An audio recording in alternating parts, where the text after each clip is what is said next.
সম্মানিত বিনিয়োগকারী ভাই বোনেরা, আসসালামু আলাইকুম। আশা করি আপনারা সবাই ভালো আছেন, শারীরিকভাবে সুস্থ আছেন। আমি আজকে 8ই মে শুক্রবার 2026 এই ভিডিও আলোচনা করছি এবং আমার আজকের আলোচনার শিরোনাম হচ্ছে বটমে থাকা যে দুটো শেয়ার সুপার আপট্রেন্ডের জন্য রেডি। এই শিরোনামে আমি আপনাদের সামনে আজকে দুটো শেয়ার নিয়ে আলোচনা করব যে এই দুটো শেয়ার টেকনিক্যালি সুপার আপট্রেন্ডের জন্য রেডি। ফান্ডামেন্টাল টেকনিক্যাল পজিশন এগুলো বিবেচনা করে, ট্রেন্ড বিবেচনা করে আমরা এই দুটো শেয়ারকে সুপার আপট্রেন্ডের জন্য রেডি মনে করছি। তো বন্ধুরা, প্রথম যেই শেয়ারটি আমি আলোচনা করব সেই শেয়ারটি হচ্ছে খুবই একটি পরিচিত শেয়ার, স্ট্রং ফান্ডামেন্টাল শেয়ার, কিন্তু শেয়ারটি মাঝে মধ্যেই একটা ভালো র্যালি করে, উঠানামা করে এবং র্যালি করে। EHL ইস্টার্ন হাউজিং গত দিন 8,10,000 ভলিউম নিয়ে 6,70,00,000 টাকার শেয়ার ট্রানজ্যাকশন করে দিন শেষে 4.64% ইনক্রিজ করে 3 টাকা 70 পয়সা বেড়ে 83 টাকা 40 পয়সা ক্লোজ প্রাইস ছিল। শেয়ারটির EPS 8 টাকা 87 পয়সা, নেট অ্যাসেট ভ্যালু 94, প্রাইসই কম, নেট অ্যাসেট ভ্যালু বেশি। স্ট্রং ফান্ডামেন্টাল বেস 9,33,00,000, খুব বেশি শেয়ার নয়। ডিভিডেন্ড হিস্ট্রিও ভালো, 25% ক্যাশ। তাদের ইপিএসের আমরা থার্ড কোয়ার্টারে 1 টাকা 94 হওয়ার পর ইপিএস দেখেছি 8 টাকা 87 পয়সা। পি রেশিও খুবই চমৎকার, সেফটি, বিনিয়োগযোগ্য পি, লোন মার্জিন বলবৎ রয়েছে। আমরা শেয়ারটির যে দেখি যে তাদের ডিভিডেন্ড ইয়েলিটিও ভালো। ওভারঅল এই EHL শেয়ারটি আমরা হোল্ডিংয়ে এবার সামান্য কিছুটা ইনস্টিটিউট কর্তৃক বাই হতে দেখেছি 0.82%। এভারেজ প্রাইস 300 দিনের মধ্যে 81 টাকা। তো একেবারে হিসাব করলে বলা যায় যে এই শেয়ারটি একরকম বটম লেভেলেই আছে।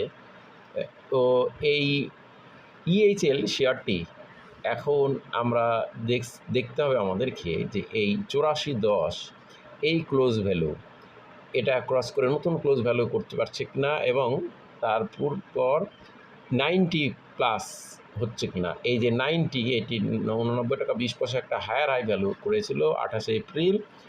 এই ভ্যালুটা যদি 90 টাকা শেয়ারটি ক্রস করে, তাহলে শেয়ারটি কিন্তু রিসেন্ট টাইমের মধ্যে যে একটা হায়ার হাই ভ্যালু, রিসেন্ট টাইমের মধ্যে হায়ার হাই ভ্যালু এই যে 89 টাকা 20 পয়সা, সেক্ষেত্রে 90 টাকা শেয়ারটি লেনদেন হলে এই শেয়ারটি কিন্তু সুপার আপট্রেন্ডের কোনো আর বাধা থাকবে না।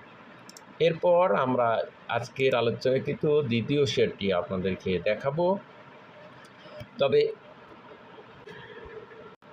বন্ধুরা, আমাদের আজকের আলোচনাকৃত দ্বিতীয় শেয়ারটি হচ্ছে সাইহাম কটন টেক্সটাইল সেক্টরের শেয়ারটি। 33,57,000 ভলিউম নিয়ে গত দিন 7,31,00,000 টাকার শেয়ার ট্রানজ্যাকশন করে দিন শেষে 30 পয়সা কমে 21 টাকা 40 পয়সা ক্লোজ প্রাইস ছিল। প্রথমে আমরা দেখব এই সাইহাম কটন শেয়ারটি গত দিন দেখুন বায়ারের চাইতে সেলারের কিন্তু বিশাল একটা ভলিউম ছিল, যার পরিপ্রেক্ষিতে শেয়ারটি কিন্তু প্রাইস ইনক্রিজ করতে পারে নাই।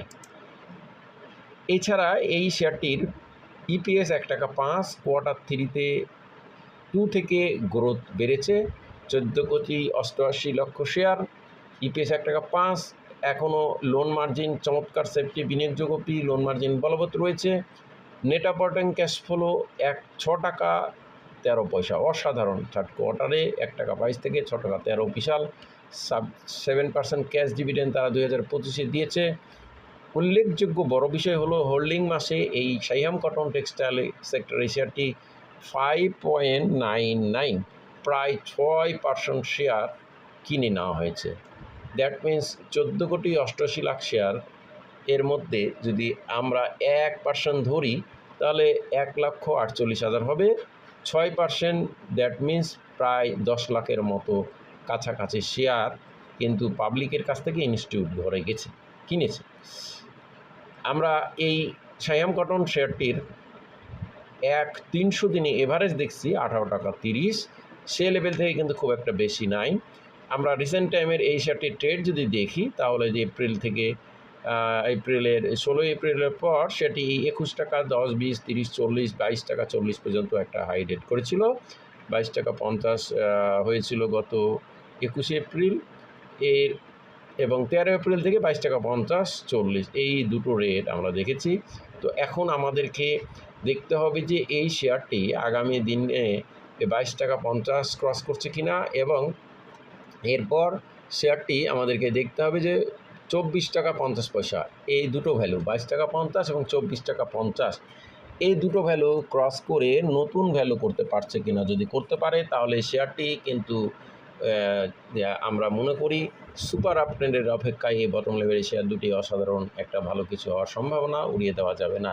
তো আমরা এই আলোচনা কাউকে বাই বা সেল করা, প্রমোট করা, উচ্ছেদ নিষেধ করা নয়, শুধুমাত্র শেয়ারগুলোর অবস্থা জানানো বোঝানোর ধারাবাহিক আলোচনার অংশ হিসেবে আলোচনা। এই আলোচনায় কেউ বাই সেল করবেন না। ধন্যবাদ। আজকের মতো সবাই ভালো থাকুন। আসসালামু আলাইকুম।